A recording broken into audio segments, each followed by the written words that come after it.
누가복음 4장 18절에서 19절.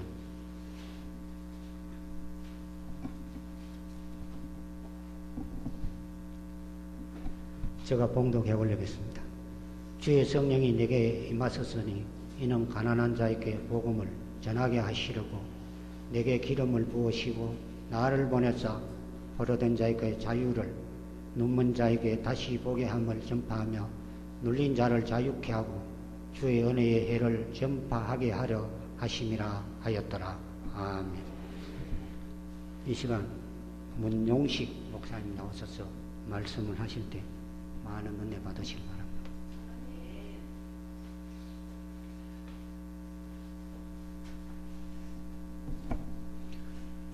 먼저 옆에 있는 분들을 정말 사랑스러운 마음으로 이렇게 눈을 마주치고 얼굴을 편안하게 해서 사랑합니다 이렇게 한번 고백하기 바랍니다.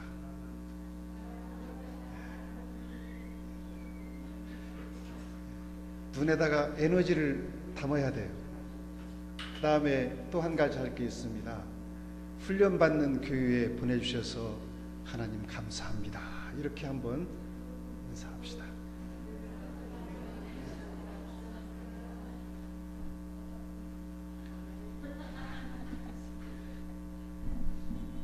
행복 드림교회, 행복하고 거기다가도 드림까지 붙었으니까 여러분들이 정말 얼마나 행복한가. 그래서 이렇게 얼굴을 보니까 정말 행복한 것 같아요. 오늘 행복 드림교회 성도님들을 이렇게 뵐 수 있게 되어서 굉장히 기쁩니다. 하나님께서 행복 드림교회를 종말의 시대에 귀하게 사용하실 것을 믿습니다. 우리 목사님의 비전 잘 아시잖아요. 목사님의 비전이 바로 누구의 비전입니까? 나의 비전이고 그것이 하나님의 비전입니다. 아멘.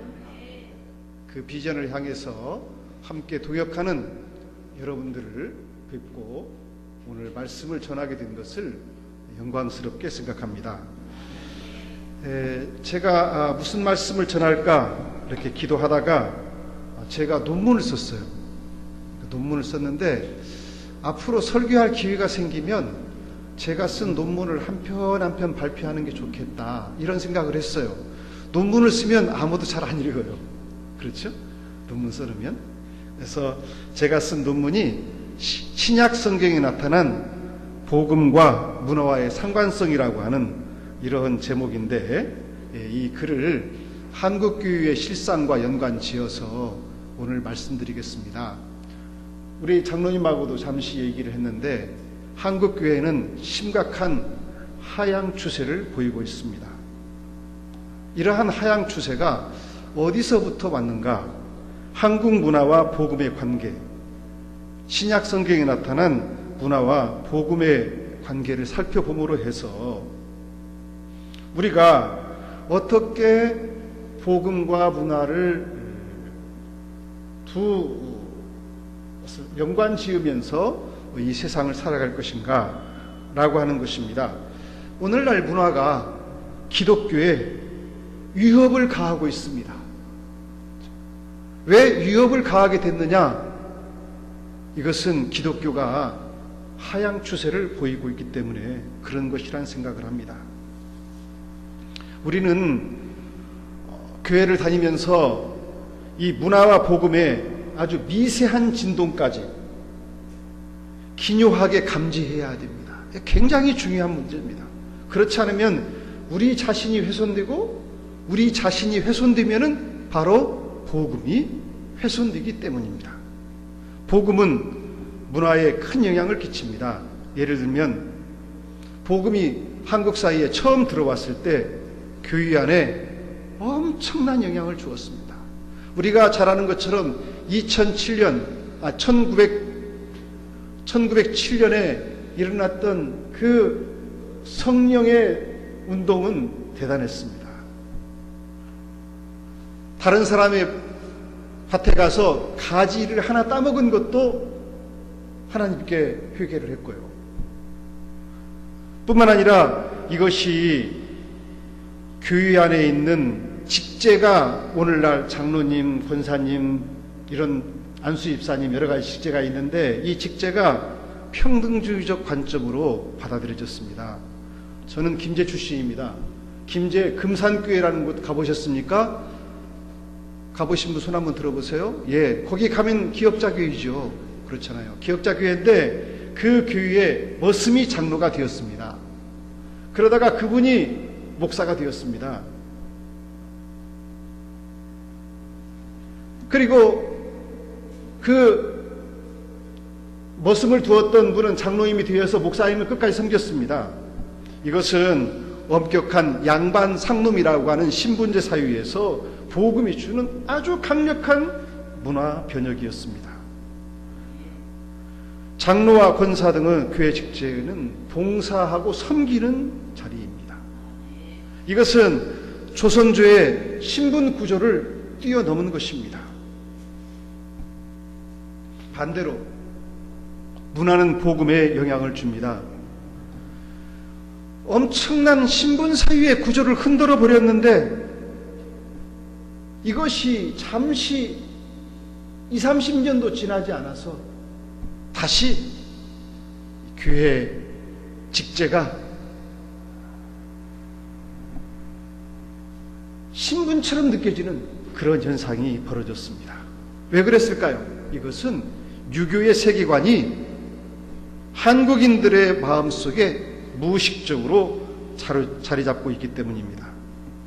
여러분들 잘 아는 춘원 이광수가 있습니다. 춘원 이광수는 이런 지적을 했습니다. 한국교회는 30년도 못 되어 직제가 유계 중심의 수직구조로 변했습니다. 평등주의적 관점에서 하나님을 봉사하는 그 직제에서 이제는 유계 질서로 인식한다는 것입니다.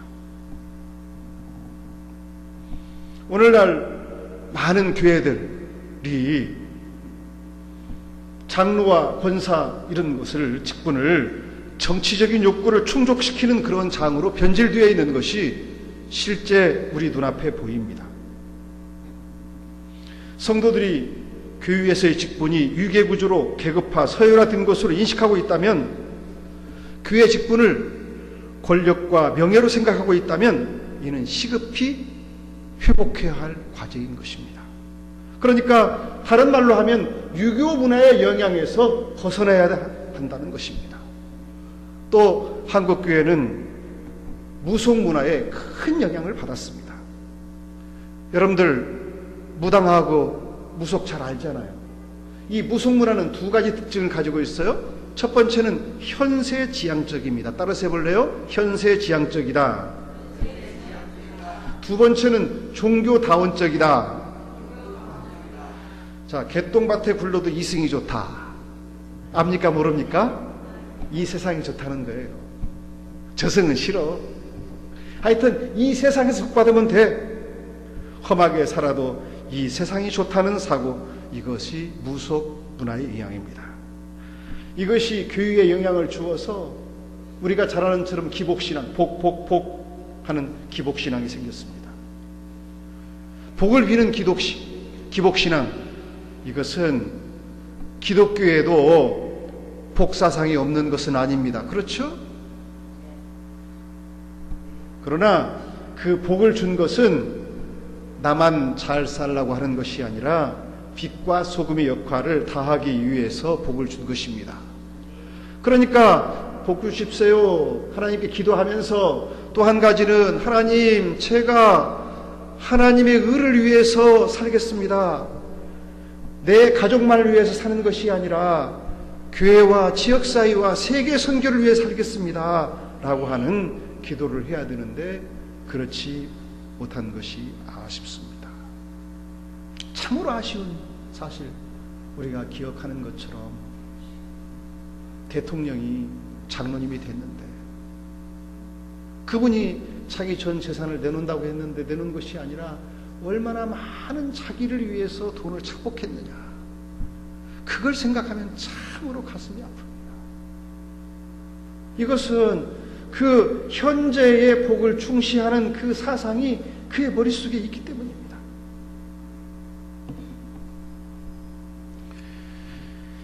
또 하나, 무속의 종교다원성. 우리 어릴 때 보면은 이렇게 그 길 입구에 밥도 놓고 국도 놓고 그렇지 않습니까? 대문 앞에도 또 놓고요. 그래서 대문에도 신이 있어요. 부엌에도 신이 있어요. 심지어는 어디에도 신이 있어요. 요강에도 신이 있어요. 화장실에도 신이 있고 다 있어요.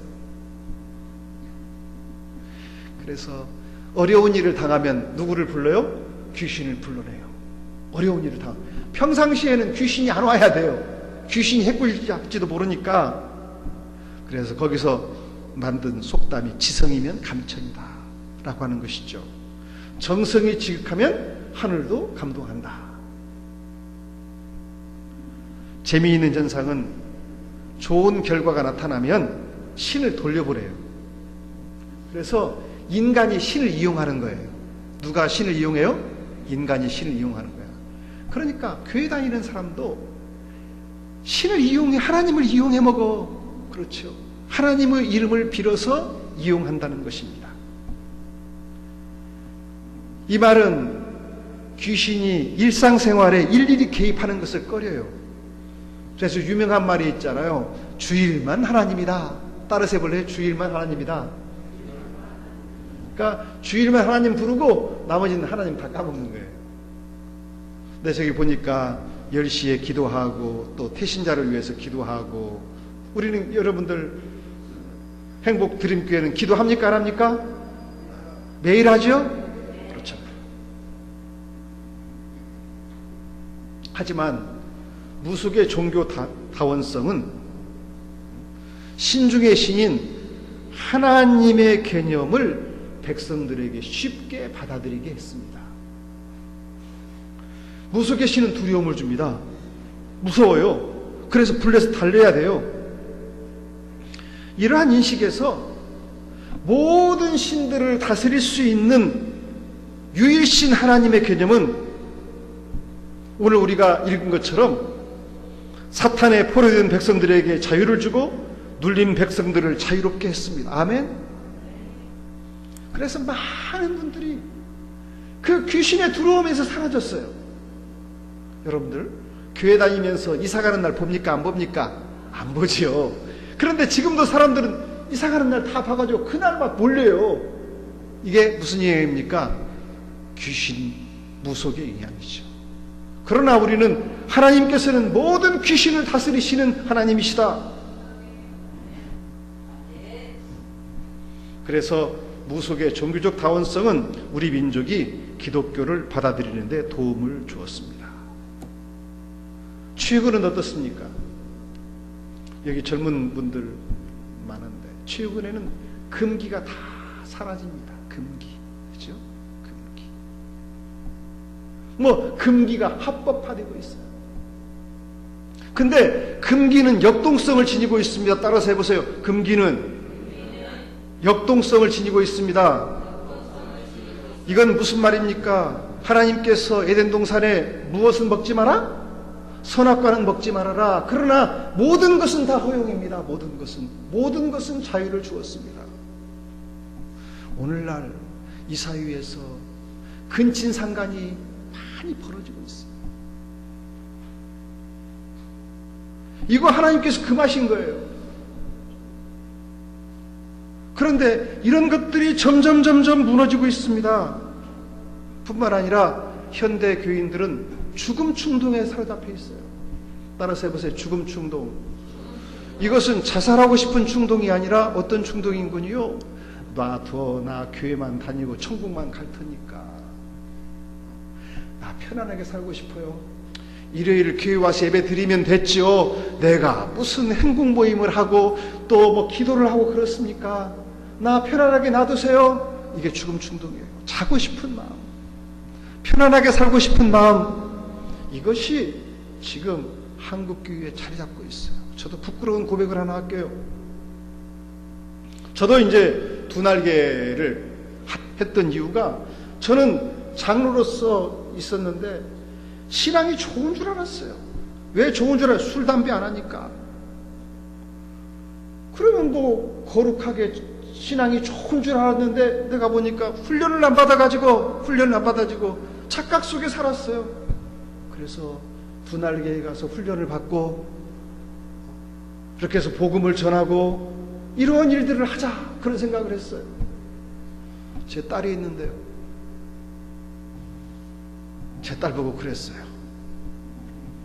너는 편안하게 살지 말고 훈련을 받고 열심히 살아라. 그러니까 울면서 그런 얘기가 아빠 제발 그런 얘기 마세요. 나는 아빠처럼 살기 싫어요. 그냥 편안하게요. 나보다 조금 잘난 남자를 나는 싫어요. 나는 나보다 약간 못한 남자. 그런 남자 얻어서 그냥 한 달에 한 번 정도 영화 보고 그러고 편안하게 살고 싶어요. 그래서 편안한 남자 얻어가지고 살고 있어요. 내가 훈련을 안 시키고 왜요? 저도 이제 편안하게 살았거든요. 그러니까 그 영향을 받은 거예요. 그러면서 하는 얘기가 나는 아빠처럼 못 살아요. 저는 굉장히 바쁘게 막 무엇을 하는 사람들입니다. 이게 바로 죽음 중독입니다. 여러분들 죽음 중독에서 벗어나야 합니다. 하나님께서는 금기를 이것은 하지 마. 성경 말씀을 보면은 신의 산의 언약 구조 속에서 하지 말라는 거 딱 정해놓고 나머지는 다 자유를 주셨어요. 그래서 우리는 어떻게 해야 됩니까? 그 자유를 향해서 나아가야 돼요. 그러면 와이드, 롱, 하이, 딥입니다. 와이드 넓게 우리는 할 수 있어요. 높게, 길게, 깊이. 여기 젊은 분들 요 기도를 하세요. 하나님, 제가 금기는 철저하게 지키겠습니다. 그런데 나머지 거, 허용된 거, 이 자유를 향해서 제가 하나님께서 주신 자원을 사용해서 마음껏 뻗어가겠습니다. 이렇게 기도하시면서 나가시기를 소원합니다.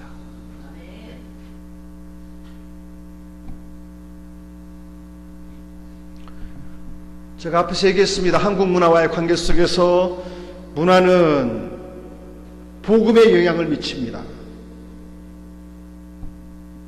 하지만 문화는 복음을 변질시키기도 합니다. 문화는 복음을 쉽게 받아들이기도 합니다. 그래서 풍성하기도 합니다.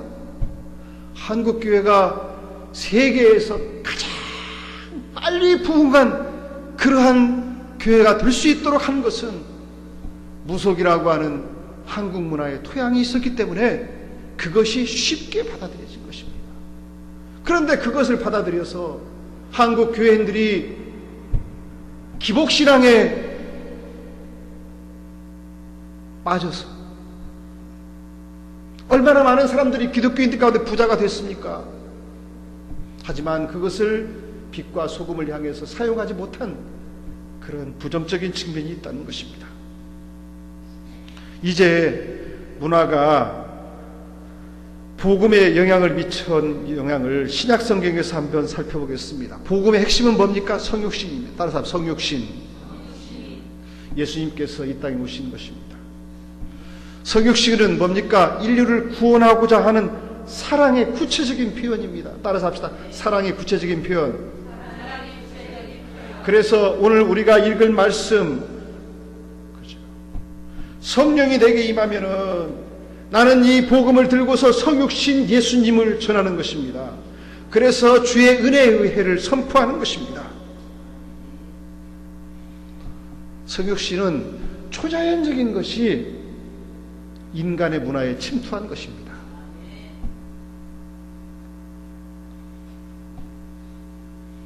그러나 인간의 문화는 복음을 거부합니다. 왜 거부합니까? 문화라고 하는 것은 집단 생활에 질서를 부여하는 방식입니다. 문화는 죄로 오염되어 있습니다. 자, 죄로 오염된 것은 어떻습니까? 빛이 들어오면 적대적인 태도를 취합니다. 또 문화라고 하는 것은 종교적인 행위와 관련이 있습니다. 한국인들이 유교 문화와 무속 문화에 영향을 받아서 제사를 지내지 않습니까? 오늘 여러분들에게 제사 이야기를 하면 교회에서는 이 제사라고 하는 것을 어떻게 해석했느냐? 종교 행위로 해석을 했습니다. 그런데 실제로 조선주에서 행했던 제사는 어떤 분이 조상에 대한 효입니다. 그런데 그것을 어떻게 천주교가 들어오면서 이 제사행위를 종교행위화 해서 그것으로 해석했기 때문에 수많은 사람들이 죽었습니다. 제사를 지내고 그런 것 사람들이 전부 다 박해를 받아서 죽었던 것입니다.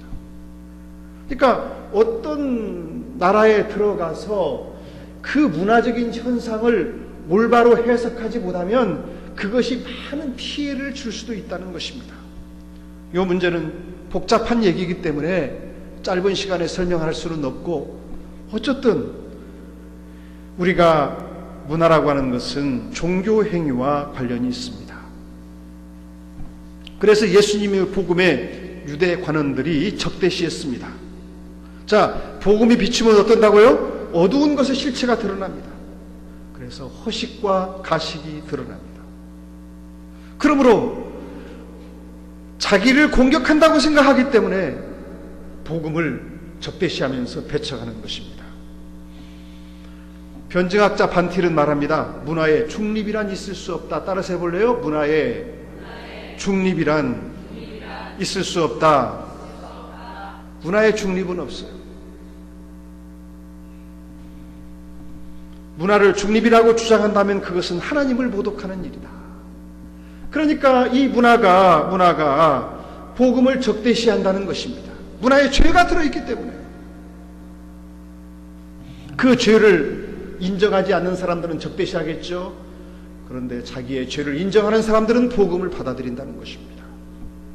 그래서 복음을 전할 때 반드시 유념해야 할 것은 특정 문화 집단에 속한 모든 사람이 복음을 적대시하지 않는다는 것입니다. 따라서 합시다. 모든 사람이 복음을 적대시하지 않습니다.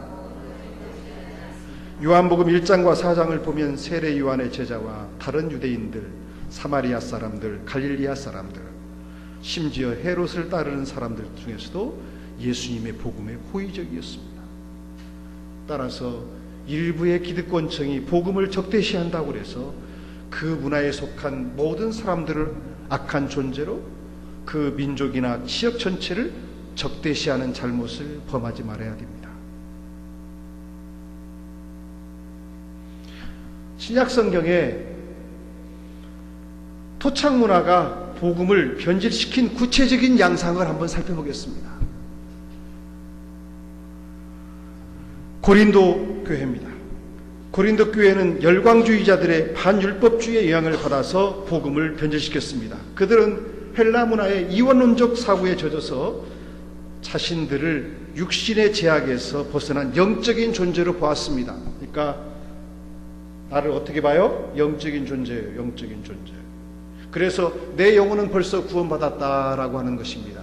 따라서 합시다. 내 영혼은 구원받았습니다. 몸으로 무슨 짓을 해도 괜찮습니다.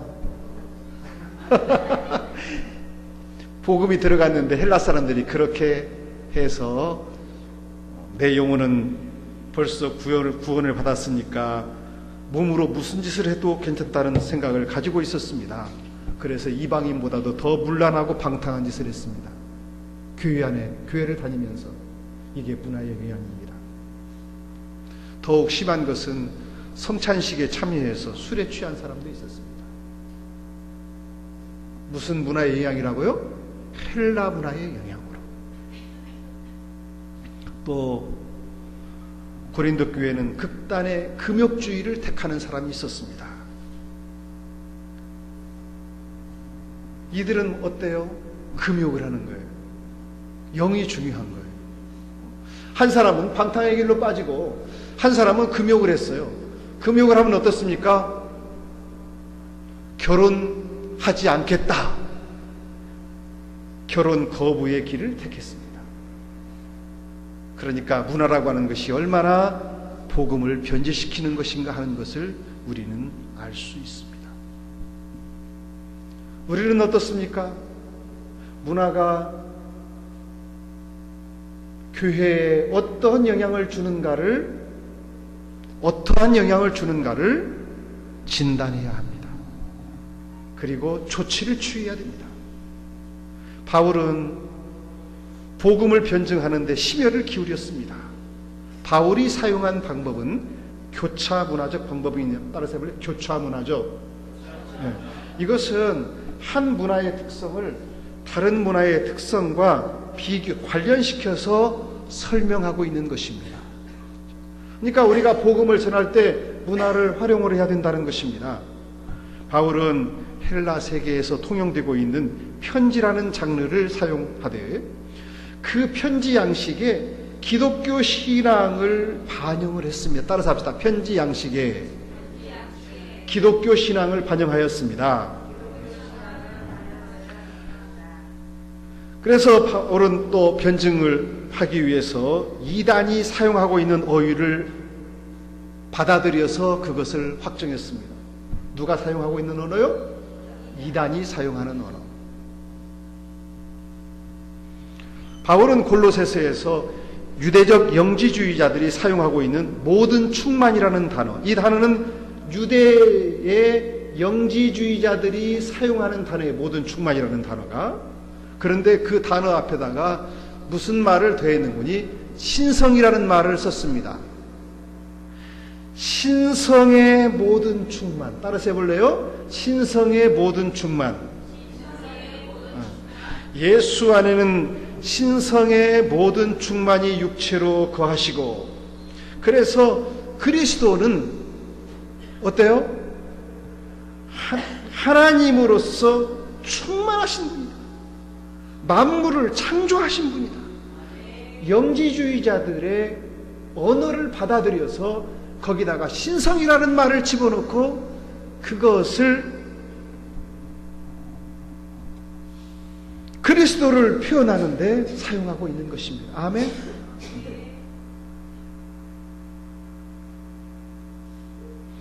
바울은 기존 문화에 사용하고 있는 어휘를 재표현함으로써 복음을 더 풍요롭게 한 것입니다. 자, 교차문화적 방법을 사용해서 복음을 전한 예를 우리나라에서 한번 찾아볼까요? 우리나라에서 한번 찾아보자. 초창기 어떻게 사용했는가? 황천이라는 말 아십니까? 모릅니까? 황천은 죽은 사람들이 가는 지하세계입니다. 그러니까 황천은 선한 사람이나 악한 사람들이라도 모두 죽어서 가는 것이 황천입니다. 이것은 기독교적으로 잘 됐습니까? 잘못됐습니까? 우리는 천당과 지옥으로 갈라지잖아요. 그런데 이 황천이라는 단어를 사용했습니다. 그러니까 황천이라는 것은 무차별 평등주의예요. 선한 사람이나 악한 사람이나 다 갈 수 있는 것이에요. 그러니까 이것은 아직 미분화됐어요. 그런데 기독교의 세계관은 천국과 지옥 이원화됐습니다. 분화됐습니다. 두 신앙은 양립할 수가 없습니다. 그런데 황천이라는 단어를 찬송가에 사용하고 있습니다. 찬송가에 사용된 황천이라는 단어는 이렇습니다. 남녀노소 없이 황천길을 가서 산에 묻힐 수밖에는 없지만 천국에서는 죽음이 없는 영원히 늙지 않고 생명을 누린다네. 이게 찬송가 가사입니다. 어때요? 그러니까 황천이라는 것은 구원과 보상이 있는 천국이라는 것입니다. 아멘. 여러분들이 복음을 전하고 충성을 하면 천국의 보상이 주어집니까? 주어지지 않습니까? 면류관을 씁니까? 쓰지 않습니까? 면류관을 씁니다. 그렇지 못한 사람들은 면류관을 못 써요. 천국에 들어가더라도. 이것이 기독교의 천국관인데 황천이라는 단어를 사용해서 찬송가를 부르고 있는 것입니다. 또 유명한 장생불로, 그죠? 장생불로. 이것은 도교에서 중국의 샤머니즘이라고 할 수 있는 도교에서 사용하고 있는 단어인데 이것을 개신교를 드러내는 메시지로 사용하고 있습니다.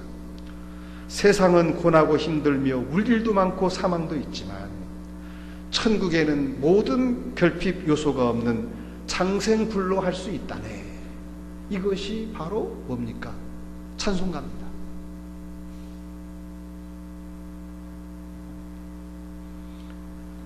그러니까 우리가 폭을 좁혀서 무슨 불교에서 사용하는 언어를 확장을 해야 되는데 그걸 사용하면 마치 죄악시에서는 안 된다는 것입니다. 아시겠습니까? 네, 우리는 그러한 언어들을 빼앗아 와야 돼요. 타 종교가 가지고 있는 언어를 빼앗아 와서 우리가 기독교화시켜서 사용해야 한다는 것입니다. 아시겠습니까? 네. 바울은 주변 문화를 잘 알고 그것을 대화로 사용했습니다. 바울은요, 사도행전 17장 28절에 히랍의 지성인들이 사용하고 있는 시를 사용을 해서 히랍 지성인들 앞에 복음을 전하고 있습니다. 만일에 여러분들이 시인에게 복음을 전한다고 하면 그 사람의 시를 읽고 그 시에다가 복음을 집어넣어서 복음을 전하면 쉽게 그분이 복음을 받아들일 것입니다. 그래서 유명한 말이 하나님의 소생이 되었은즉 하나님을 금이나 은이나 돌에다 사람의 기술과 고안으로 새긴 것들과 같이 여기지 않는다라고 그랬습니다. 여기서 시인들이 사용했던 단어를 사용해서 하나님께서는 어떻습니까? 금이나 은이나 돌 같은 데다가 새긴 그런 우상보다도 훨씬 뛰어난 분이다라고 하는 것을 변증하고 있는 것입니다. 아멘? 그죠? 그 당시에 제가 히랍에 가보니까 돌에다가 엄청나게 크게 신상을 새겼어요. 그리고 그곳에다가 절을 하는 것입니다. 우리나라 부처는 아무것도 아니에요. 돌이 몇 층이 돼요. 거기다가 신상을 다 세웠어요. 그리고 그걸 숭배하는 거예요.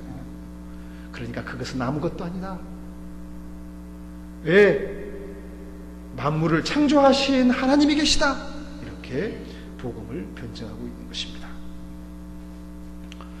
우리나라 초기 기독교 선교사들은요, 민요나 대중가요 등 비기독교적인 노래의 곡조를 수용해서 복음을 전했습니다. 여기 오늘 찬양하는 분들, 우리가 초창기에는 복음성 과연 교회에서 불러야 되느냐 말해야 되느냐 논쟁을 많이 했어요. 그렇죠? 그런데 그것은 잘못된 것이 아닙니다.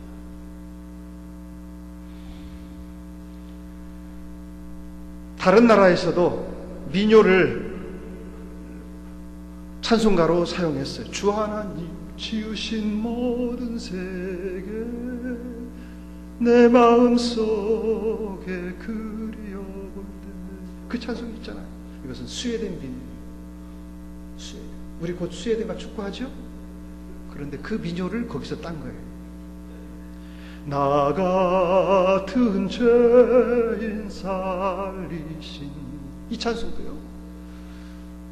이 찬송은 미국 민요. 하늘가는 밝은 길이 스코틀랜드 민요. 외국 선교사님들, 이분들은 한국에 처음에 들어와서 문화의 접촉점을 잘 이해하지 못했어요. 그래서 희극적인 일이 발생했어요. 어떤 일이 벌어졌는구니, 그 서양의 음계는 7음계예요. 우리나라 음계는 5음계예요. 완전히 달라요. 그러다 보니까 찬송가에 가사만 실었어요. 그래서 우리나라 사람들은 민요풍으로 찬송을 부르고 서양 사람들은 서양식 도레미파 솔라시도로 부르면 완전히 여기서 이상한 그 음악이 나오죠. 그래서 서로 보면서 웃고 난리를 쳤다고 그래요. 그런데 일부 지각 있는 선교사님들은요, 우리 음계에 맞게 찬송가를 만들었어요. 그죠? 그로브 선교사이라는 분이 그로브 선교사님이 있었는데, 왜 한국 사람들은 찬송가를 왜 이상하게 부르지? 그래서 한국 사람들은 천성적으로 음악을 싫어하나 보다, 이런 생각을 했어요. 그런데 잘 관찰해 보니까 그게 아니거든요. 한국 사람처럼 음악을 좋아하는 사람들이 어디가 있어요. 지금 뭐 K-팝 세계를 휩쓸고 있잖아요. 그래가지고 이분은요, 이게 반음계 때문에 그러는구나. 그래서 찬송가를 오음계로 만들었어요. 오음계 찬송을 만들으니까 한글을 모르는 그 할머니들이 찬송을 부르면서 눈물을 흘리는 거예요. 감동이 돼가지고. 왜? 우리나라의 민족 정서에 맞는 찬양을 부르기 때문입니다. 그러니까 우리가 복음을 전할 때 이 문화의 접촉점을 찾아서 그들로 들어가야 돼요. 우리 것만 주장해서는 안 되는 거예요.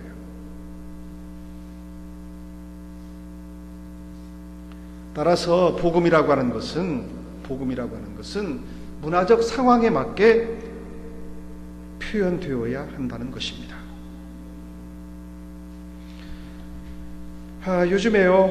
요즘에 이제 참 한국에 우리가 잘 관찰을 해보면 이상한 말들 나와요. 우리 장로님 이런 얘기 들어봤어요? 안 들어봤어요? 황혼이혼 들어봤어요? 안 들어봤어요? 그렇죠. 조론이라는 말 들어보셨어요? 안 들어봤어요? 조론이라는 말 들어오면 이게 비치는 거예요. 황혼이혼, 조론. 나이 들면요, 한 20, 30년 같이 살잖아요. 그러니까 이제 이게 뭔 분이 가족처럼 됐잖아요. 이제 이 장로님 그 아내가 여자로 보여요? 아내로 보여요? 이 두 가지 다 보여야 돼요. 그런데 이거 아내로만 보이고 여자로 안 보여요. 그러니까 이제 이 조론이라고 하는 것은 법적으로는 이혼하지 말고 이제 둘이 그냥 같이 살되 다른 여자를 찾아가서 다른 남자를 찾아가라는 거죠. 이거 얼마나 문제가 심각해요. 20, 30년간 정말 행복하게 힘들지만 갈등을 겪으면서 살았어요. 그렇죠? 특히 이런 부분들을 우리 사모님 계시지만 이런 부분들을 잘 상담을 해서 치유를 해서 두 부분이 행복하게 이제 살아야 되지 않아요? 자녀들 다 결혼시켰으니까 이제는 당신 여자로 좀 변해봐, 당신은 남자로 변해봐. 그래가지고 둘이 행복하게 살아야 되는데 그렇지 말고 이제 과거의 모든 것 다 청산해버리고 이제 각자 행복을 찾아서 살아? 말도 안 되는 얘기죠. 이런 것들이 지금 우리 사회에 유행하고 있어요. 그리고 이런 것들이 드라마에 막 나와요.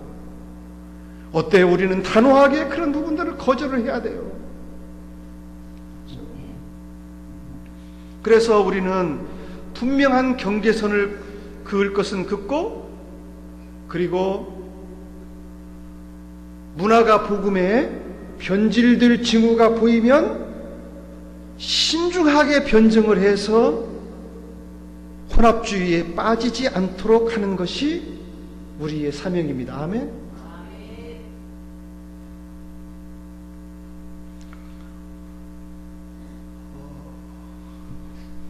빨리 하나만 더 하고 마치도록 하겠습니다. 그 다음에 복음이 문화에 미친 영향을 살펴보겠습니다. 복음은 절대적인 것입니다. 그래서 문화가 잘못된 것이 있으면 그것을 비판하며 교정시켜야 됩니다. 우리는 복음을 갖고서 토착 문화를 변혁시켜야 합니다. 그 일을 예수님께서 하셨습니다. 예수님께서 하신 문화 변혁을 몇 가지만 살펴보면, 그 당시에 성경을 보면 이방인이나 사마리아인들을 유대인들은 냉대했습니까? 환영했습니까? 냉대했죠. 이것은 잘못된 것이죠. 그래서 예수님께서는 사마리아인들을 칭찬하셨고, 성경을 보면 문둥병에서 고침을 받은 후 하나님께 영광을 돌린 사람은 오직 사마리아인이었다고 말씀하십니다. 그래서 바울은 유대인과 사마리아 사람들 사이에 일어난 분열을 극복했습니다. 오늘날 교회가 얼마나 좋은 일을 많이 합니까? 타문화에서 들어온 사람들이 200만 명입니다. 그 부분들을 잘 수용해서 하나가 되는 그러한 운동을 하고 있습니다. 그런데 세상에서는 그들을 멸시하고 박해하고 있는 것, 이런 것들은 교회가, 우리가 그런 것들을 변혁시켜야 하는 것입니다. 아멘. 두 번째, 예수님께서는 물질적인 번영과 사유적 지위는 하나님의 축복의 징표라는 당대의 문화적 인식을 변화시키셨습니다. 예수님은 부를 축적하여 자기만을 위해 사용하는 것은 영원한 고통의 근거라고 말씀하셨습니다. 화했을진저 너희 부유한 자여, 너희는 너희의 위로를 이미 받았도다. 그렇게 말씀하시고 예수님께서는 가난한 사람이 행복한 사람이라고 말씀하셨습니다. 너희 가난한 자는 복이 있나니 하나님의 나라가 너희의 것이며, 그리고 물질을 재분배하라고 말씀하셨습니다. 오늘 우리가 읽은 것처럼 복음이라고 하는 것은 가난한 자, 포로된 자, 눈먼 자, 눌린 자들을 자유롭게 하는 것입니다. 아멘. 이게 복음입니다. 여러분들, 우리는 교회에서 이런 이야기를 많이 듣습니다. 교회를 열심히 섬겼더니 부자가 됐어, 축복받았어. 그러면 교회를 열심히 섬겼는데 축복받지 않은 사람은 하나님으로부터 저주받은 겁니까? 잘못 해석한 것이죠. 성경은요, 보세요. 에레미야 알아요? 보세요. 에레미야는 어때요? 평생 동안 눈물만 흘리면서 살았어요. 그러니까요, 하나님께서는 어떤 사람은 물질의 복도 주시지만 어떤 사람들은 십자가처럼 징징징징 울면서 힘들게 살고, 그것이 복음을 전하는 거라고요. 십자가의 희생으로 일생을 살아가는 그 모습을 보고 많은 사람들이 은혜를 받도록 하는 분도 계신단 말이에요. 누가 더 값지다고 생각을 합니까? 하나님의 입장에서 보면 눈물을 흘리면서 사는 사람이 값진 거예요. 많은 사람들은 어떻습니까? 그죠? 교회를 선택해도 큰 교회 가서 편안하게 사는 거예요. 혜택 보면서. 그런데 어떻습니까? 이 교회에서 훈련 받아서 이제 이 지역에 있는 많은 사람들, 다른 사람들에게 복음을 전해서 그들에게 자유를 주는 그러한 일들을, 어때요? 큰 교회 가면은 소속감이 참 희박해요. 그러나 작은 교회는 소속감이 있잖아요. 정말 집중적으로 훈련 받을 수 있잖아요. 그래서 예수님의 말씀을 들은 초대교회는 관대한 나눔의 공동체를 만들었습니다. 아멘. 그러니까 우리가 성경에 나오는 것처럼 부자와 나사로처럼 누가 천국에 갔어요? 가난한 나사로 갔잖아요. 부자는 어떻게 했어요? 집에 갔잖아요. 그거 보여주고 계신 거예요. 꼭 교회 다니면은 50평 아파트에 살아야 되고 좋은 차를 타야 되고, 그게 아니라고요. 그게 하나님으로부터 인정받는 사람이 중요하잖아요. 세 번째, 하나님 나라에 대한 충성보다는 가정에 대한 성실성이 앞선다는 잘못된 문화적 인식을 변화시켰습니다.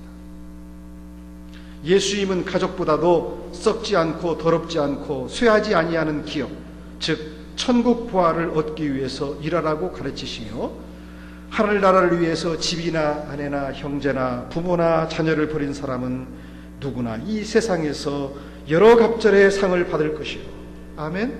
우리 장로님 이 말씀에서 위로가 있기를 바랍니다. 캐나다에 선교사로 가셨다고 그러는데 자녀가 얼마나 고생하겠어요. 그러나 보세요. 하늘나라를 위해서 집이나 아내나 형제나 부모나 자녀를 버린 자는 누구나 이 세상에서 여러 갑절의 상을 받을 것이요. 힘들지만요, 선교사님들의 자녀들을 보면 다 강해요. 다 강해요. 또 앞으로 올 세상에서 영원한 생명을 얻을 것이라. 따라서 합시다. 앞으로 올 세상에서 영원한 생명을 얻을 것이다. 그래서 예수님께서는 문화의 잘못된 것들을 고치셨어요. 아멘? 이 문화가 엄청난 영향을 줘요. 문화가. 그래서 이 문화를 고치지 않으면 그 문화에 크리스찬들도 영향을 받아요. 그래서 우리는 문화를 예민하게 보고 잘못된 것은 고쳐가야 돼요.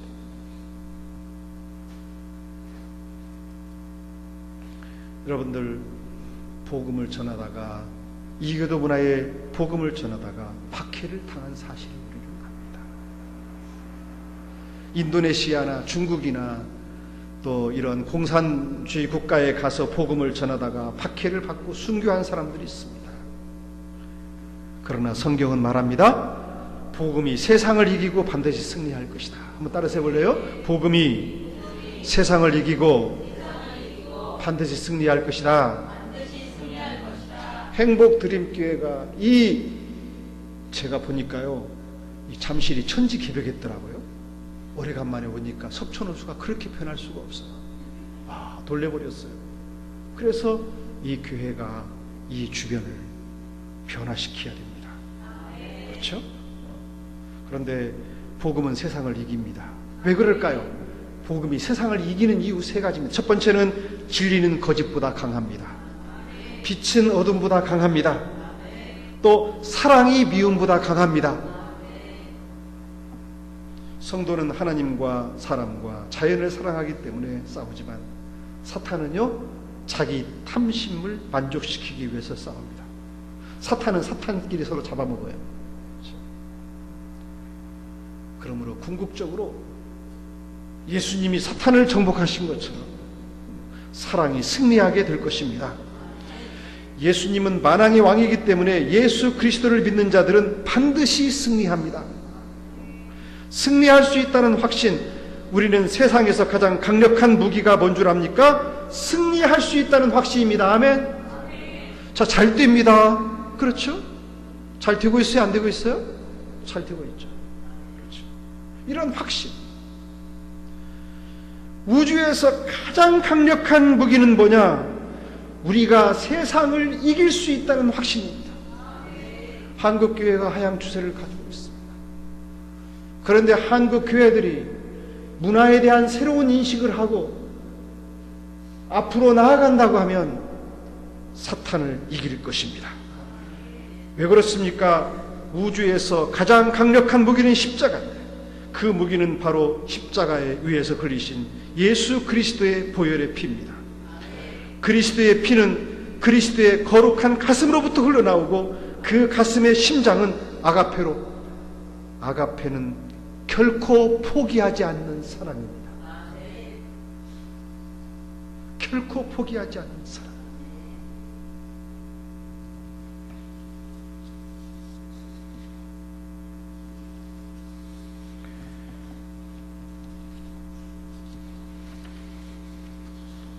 오늘 말씀을 맺겠습니다.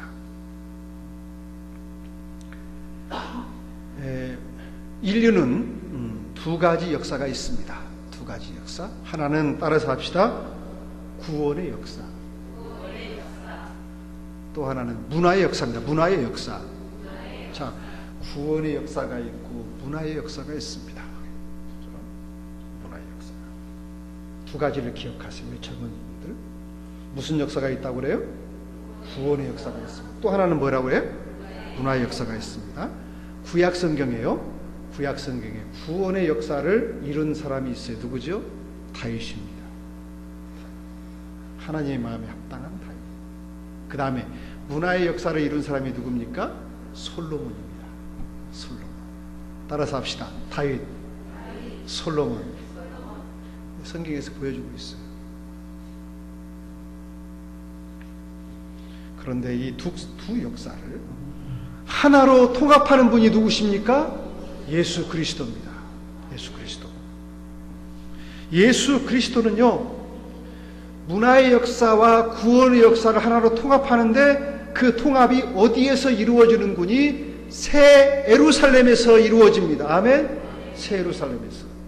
새 예루살렘에는요, 구속받은 성도가 들어가는데요, 구속받은 성도가 들어가는데 그냥 들어가는 것이 아닙니다. 그냥 들어가는 것이 아니에요. 거기에는 무엇가 들어가는 군이 지금까지 인류가 만든 최대의 문화적 업적이 그 안으로 들어가는 것입니다.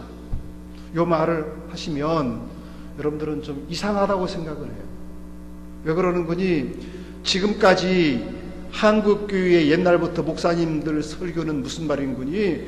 자, 이게 예루살렘 예수님이 오시면 이 지구는 없어진다고 생각을 하는데 그렇게 설교를 많이 들었어요. 근데 그것은 그럴 수도 있지만 그렇지 않을 수도 있다는 것이 지금의 대세입니다. 거기까지 오늘 말씀을 전하면 시간이 많이 걸리기 때문에 한 가지만 얘기하면 여러분들 관심 있으세요? 관심 있으세요? 그래요. 그러면은 조금 설명을 해보죠. 자, 성경을 한번 펴보세요. 베드로후서 3장 10절. 베드로후서 3장 10절. 이 말씀을 해석을 목사님들이 많이 이렇게 했어요. 3장 주의 날이 도둑같이 오리니 그날에는 하늘이 큰 소리로 떠나가고 물질이 뜨거운 불에 풀어지고 땅과 그 중에 있는 모든 것이 드러나리라. 이렇게 해서 불에 풀어지고를 다 없어지는 것으로 파괴적인 뜻으로 생각을 했는데 그것이 아니라 불이 확 지나가면 부정한 것이 다 타버리는 거예요. 따라서 합시다. 불이 확 지나가면 부정한 것이 다 타버린다. 자, 고린도전서 3장 13절부터 15절 보세요. 고린도전서 3장 13절부터 15절.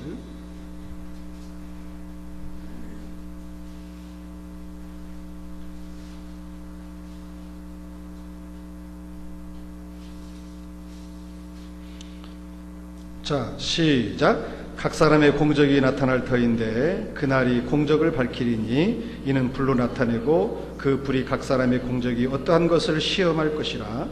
만일 누구든지 그 위에 세운 공적이 그대로 있으면 상을 받고 누구든지 그 공적이 불타면 해를 받으리니 그러나 자신은 구원을 갖되 불 가운데서 받은 것 같으니라. 여기에서 불은 정화를 시키는 기능을 합니다. 그런데 이것을 옛날 그 신학자들이 저가 총신대학 저는 교수인데 신학 교수님들이 이것을 없어지는 것으로 해석을 했어요.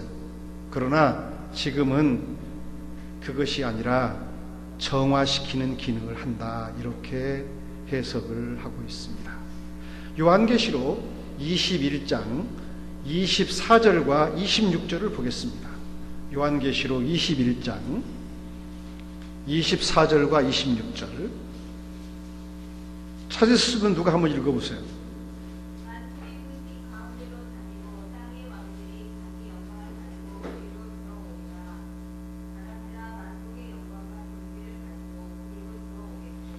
같이 한번 읽어보실래요? 시작. 만국이 그 빛 가운데로 다니고 땅의 왕들이 자기 영광을 가지고 그리로 들어가리라. 뭐예요? 새 예루살렘에 누가 들어가요? 왕들이 들어가요. 그런데 무엇을 가지고요? 자기 영광. 자기 영광은 뭐예요? 자기가 만든 거예요. 자기가 만든 거. 그러니까 귀한 가치를 지닌 물건이라는 뜻이에요. 그러니까 성 안에 인간이 만든 인공물이 들어가요. 그런데 왕들만 가지고 들어가는 것이 아니라 26절을 보면 사람들이 만국의 영광과 존귀를 가지고 그리로 들어간다. 한번 따라서 사람들이 만국의 영광과 존귀를 가지고 그리로 들어간다. 이것이 이제 이사야 60장을 집에 가서 한번 읽어보세요. 이사야 60장 11절을 보면 거기에 들어가는 게 있어요. 뭐느냐? 금과 은과 가축과 낙타와 건축 재료예요. 그래서 지상에서 만든 뛰어난 것들이 새 예루살렘을 꾸밀 것이라고 성경은 분명하게 이야기하고 있습니다.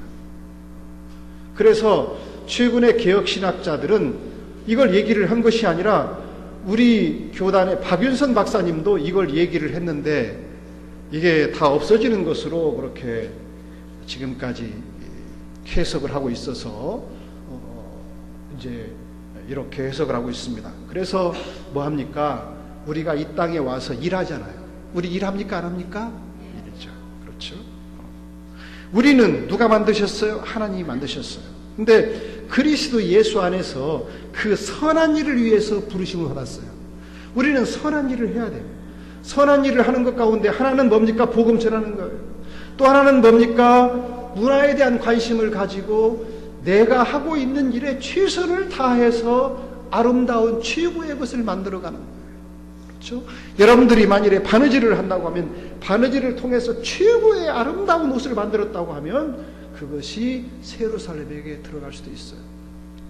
이것은 학자들이 그 말씀을 가지고 해석한 건데, 그렇죠? 어느 게 맞을지는 새 예루살렘에 곧 우리 갑니까? 안 갑니까? 가요. 거기서 눈으로 확인할 거예요. 그러니까 요 말씀을 우리가 기억을 해야 됩니다. 그러니까 예수님께서는 우리가 구약성경에 보였잖아요. 구약성경에 문화의 역사와 구속의 역사 두 가지가 구약성경에 나옵니까? 안 나옵니까? 나옵니다. 또 그런데 요한계시록 신약 전체를 보면 우리가 예수님께서 재림하시면은 새 예루살렘 우리가 가요. 제가 좋아하는 사람이 C.S. 루이스라는 사람입니다. 따라서 해볼래요? C.S. 루이스. C.S. 루이스는 평신도인데 굉장히 신학적으로 뛰어난 분입니다.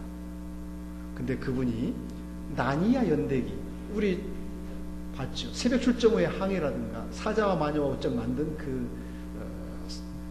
그걸 썼던 사람인데 마지막 전투에서 재림이 나옵니다. 재림했을 때 거기에 있는 등장인물들이 뭐 합니까? 하늘로 막 올라갑니다. 그죠? 하늘로 올라가면서 밑에를 바라보니까 어디를 보이는 분이 자기가 살던 영국인데 그 영국이 말이죠. 옛날처럼 오염된 영국이 아니라 에덴 동산에 만들어진 것처럼 다 회복된 영국이라는 것입니다. 그것을 표현하고 있어요. 그래서 이 지구가 타서 없어지는 것이 아닙니다. 생각을 해보세요. 하나님께서 힘들게 만들었어요. 힘들게 만든 것들을 왜 없애버립니까? 그렇잖아요? 이것은 정말 아름다운 것으로 보존해서 한다라고 하는 것이 이제 그 신학적 입장입니다. 그래서 오늘 제가 말씀을 전하면서 두 역사는 예수님 말씀하신 하나님 나라에서 종말의 완성이 됩니다. 복음은 구속의 역사가 받아들여지는데 구속의 역사가 받아들여지면 문화의 역사도 변합니까? 변하지 않습니까? 변합니다. 따라서 구속의 역사와 문화의 역사는 병렬적으로 진행이 되어서 하나님 나라의 실제인 샬롬으로 나타나는 것입니다. 그러므로 복음이 전해지면은 가난한 사람들이 변화되는 것이죠. 복음이 전해지면 어떻습니까? 문화가 융성해집니다. 우리는 복음을 선포하는 데 멈추지 말고 복음을 문화 콘텐츠를 창조하는 것도 중요해요. 여기 젊은 분들 문화 콘텐츠 오늘 똑같은 거지만 피아노를 이렇게 아름답게 치면 얼마나 좋습니까? 그렇잖아요. 그래서 자기가 맡은 분야에 최선을 다해서 문화 변혁으로 나아가시는 여러분들이 되기를 소원합니다. 오늘 붙잡아야 할 두 가지 기도. 첫 번째, 하나님 내가 흔들리지 않게 하옵소서라고 하는 것들을 기도하시기 바랍니다. 따라서 합시다. 내가 흔들리지 않게 하옵소서. 흔들리지 않으려면 뭐를 봐야 돼요? 말씀에서 하지 말라고 하는 것과 하라고 하는 것을 명확히 구분해야 됩니다. 두 번째, 내가 주변 문화를 변혁시키기 위해서 무엇을 해야 합니까? 그 문제를 가지고 생각하시면서 하나님 지혜를 주시옵소서. 제가 직장에서 또 학교에서 또 가정에서 무엇을 변혁시켜야 할 것입니까? 변혁시켜야 할 영역을 깨닫게 해 주시옵소서. 기도하시고 한 가지 더 기도하신다고 하면 남북 통일과 통일 선교에 헌신하시는 우리 임원만 목사님, 제가 볼 때 이제 참 귀한 사역을 감당하십니다. 그래서 남북 통일과 통일 선교, 또 세계 선교에 임원만 목사님과 우리 행복 드림교회가 쓰이도록 하나님 복 주시옵소서. 이 세 가지를 기도하시겠습니다.